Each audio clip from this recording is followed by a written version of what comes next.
Hello, hashtag here. Now, today I'm actually going to talk about self coached athletes and also those athletes that particularly don't listen to their coach. Um, so, the pitfalls. Um, Grey zone. We've talked about the grey zone before. I have released countless videos in the past where we've talked about going into zone three when we should be sticking in zone two because of the mitochondria you create. When you go in zone three, you burn more than you create. So therefore, when you do the hard stuff, you haven't got the energy actually in your muscle, in your blood, to actually do the hard stuff.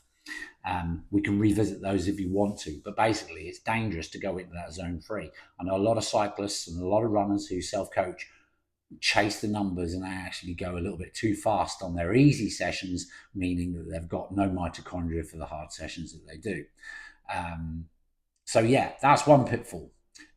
Another pitfall is you ignore fatigue. So when you're tired, you should rest. And a coach is there to actually be subjective and actually say, this is the week we need to rest. A lot of coaches run a 2-in-1 or a 3-in-1 system where we actually allow you to have days off, weeks off even. And if you're chasing numbers as a self-coached or someone who thinks they know better, then on your rest days, you go out and do silly rides with your mates, or you go out and do long runs because you think you're losing form of some form or another. So yes, and you train through injuries. I tend to find that runners have injuries, swimmers may have injuries, cyclists just tend to get ill because injuries are quite rare in a cyclist. You mismanage your training load. So basically, you're just training all the time as opposed to actually periodizing your training. And as I mentioned before, you don't recover because every day you're training. And you're doing these epic long rides or these epic long runs or fast runs because, again, you're chasing the numbers.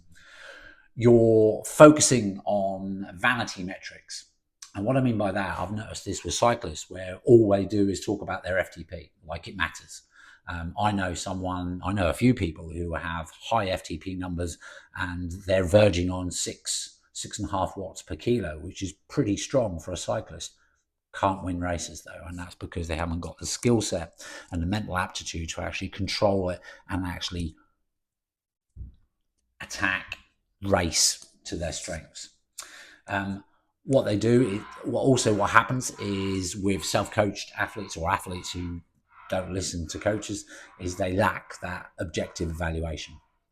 What I mean by that is when a coach says that you shouldn't be doing this, you should be doing